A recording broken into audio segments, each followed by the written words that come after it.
5:40 पर ठीक 2 मिनट के बाद जैसे ही वो हवा में 625 फीट की ऊंचाई पर पहुंचता है, वो वापस जमीन की तरफ आने लग जाता है और एयरपोर्ट की बाउंड्री के बाहर एक रिहायशी इलाके की इमारतों पर गिर जाता है।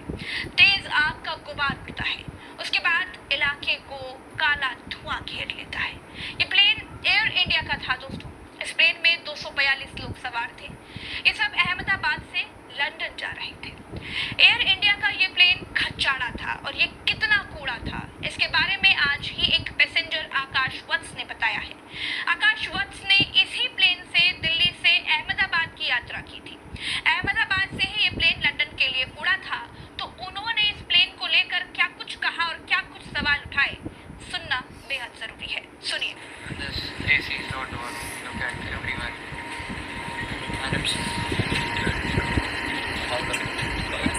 So many people they are using these magazines. AC is not working at all. And as usual, your TV screens are also not working.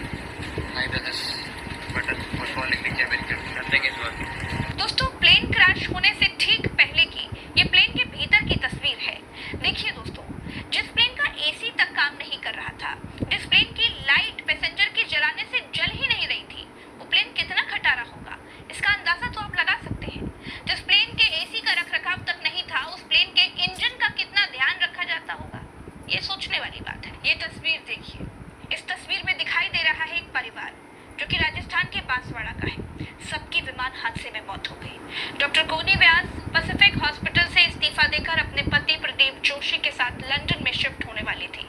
आज सभी बच्चों के साथ जा रही थी और इस दुखद हादसे का शिकार हो गई। सवाल ये है दोस्तों कि कैसे हुआ ये प्लेन हादसा? क्या इसके पीछे कोई विदेशी साजिश है? क्या एयर इंडिया का प्लेन ज्यादा गर्मी के कारण क्रैश हो गया? क्यों बोइंग कंपनी के इन जहाजों पर 3 महीने का प्रतिबंध लग चुका था? क्यों बोइंग के ये जहाज खटारा कहे जाते हैं? क्या कम रनवे पर दौड़ाकर प्लेन को उड़ा दिया गया? क्या ज्यादा माइलेज के चक्कर में 242 लोगों की जान चली गई?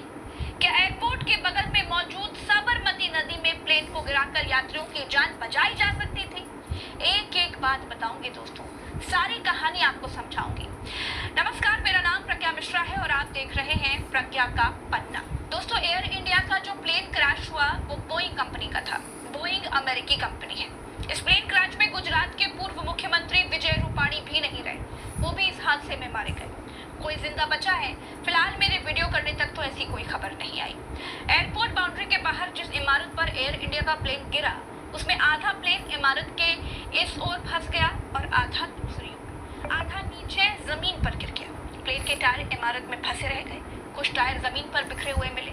प्लेन कई जगहों से टूट गया और टूट जाना, हर जगह से बाजे की तरह बजना बोइंग 787 ड्रीम लाइन की विशेष आदत है। माइलेज पूरा, लेकिन सिक्योरिटी 2 कौड़ी की भी नहीं। ये मैं नहीं कह रही हूँ, आगे बताऊंगी क्यों कह रही हूँ। लेकिन जिस इमारत पर यह प्लेन गिरा दोस्तों, वो डॉक्टरों का अतुल्य हॉस्पिटल था। 60 इंटर्न डॉक्टर इसमें थे। 6 डॉक्टर्स के मारे जाने की खबर आ चुकी है। सब इस मेज पर बैठकर खाना खा रहे थे। दोस्तों, हादसे के बाद हॉस्पिटल्स में खून कम पड़ गया। ब्लड डोनेशन के लिए अपीलें करनी पड़ गई। स्ट्रेचर्स और एम्बुलेंस कम पड़ गए। इलाका सीरिया, इराक जैसा लगने लगा था।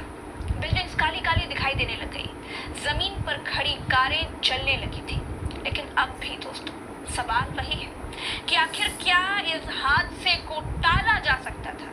क्या 242 लोगों की जान बचाई जा सकती थी? तो जवाब है हाँ, बचाई जा सकती थी। लेकिन भारत में भारत की सरकार के लिए भारत के लोगों की जान की कीमत एक वोट से ज्यादा और कुछ नहीं है।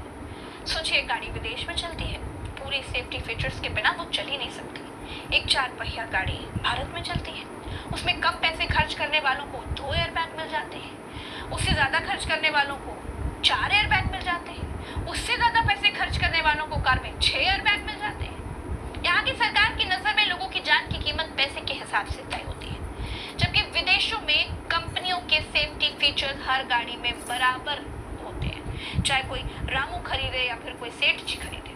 यही बात क्रैश हुए बोइंग कंपनी के 787 ड्रीमलाइनर विमान पर भी लागू होती है दोस्तों। एयर इंडिया के इस क्रैश हुए विमान में इंजन की खराबी या टेक्निकल फॉल्ट बताया जा रहा है। लेकिन सवाल यह है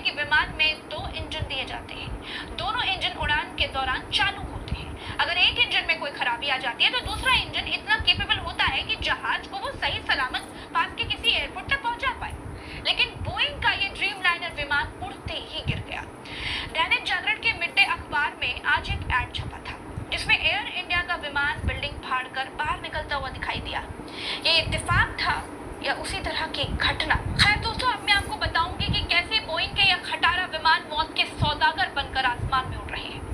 2013 की बात है।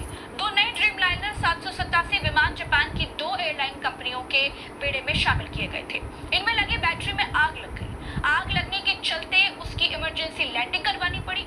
अमेरिका के फेडरल एविएशन एडमिनिस्ट्रेशन ने 3 महीने के लिए दुनिया भर में सभी ड्रीम लाइनर विमानों की उड़ानों पर रोक लगा दी थी। उसके बाद बोइंग ने अपने बैटरी सिस्टम और उसके इंजन की गर्मी से बचाने के तरीके में कई सुधार किए थे। 2020 से 2022 के दौरान ड्रीम लाइनर में कई मैन्युफैक्चरिंग डिफेक्ट की खबरें आई थी। बोइंग ने भी माना था कि ड्रीम लाइनर की मैन्युफैक्चरिंग में कई तरह के फॉल्ट्स हैं। अप्रैल 2024 में दोस्तों बोइंग में काम करने वाले एक विस्ल ब्लोअर ने दावा किया था कि ड्रीम लाइनर 787 की बॉडी के कुछ हिस्से ठीक से नहीं जुड़े हैं और ये उड़ानों के दौरान बीच में ही टूट सकते हैं। ये विस्ल ब्लोअर इंजीनियर सैम साले थे जो 10 साल से ज्यादा समय से बोइंग में काम कर रहे थे। बोइंग में लंबे समय तक काम कर चुके जॉन बर्नेट ने 2024 में ड्रीम लाइनर 787 की सेफ्टी को लेकर के कई सवाल उठाए थे। मार्च 2024 में उनकी रहस्यमयी परिस्थितियों में मौत हो गई थी। घर के पास ही एक पार्किंग एरिया में उनकी लाश मिली थी। दोस्तों, बोइंग 787 में इलेक्ट्रिकल सिस्टम का फेल्योर, विंडशील्ड में दरार, फ्यूल लीकेज और सॉफ्टवेयर में कई गड़बड़ियां होती रही। 2024 में जापान में 787 की टेक्निकल कमियों की वजह से एक हादसा हुआ जब ANA एयरलाइंस के 787 में हाइड्रोलिक ऑयल लीक हुआ, जिसके बाद विमान को रनवे पर ही रोकना पड़ गया था। इस प्लेन क्रैश के कई कारण बताए जा रहे हैं। पहला कारण है डबल इंजन फेल्योर, यानी दोनों ही इंजन एक साथ फेल हो गए।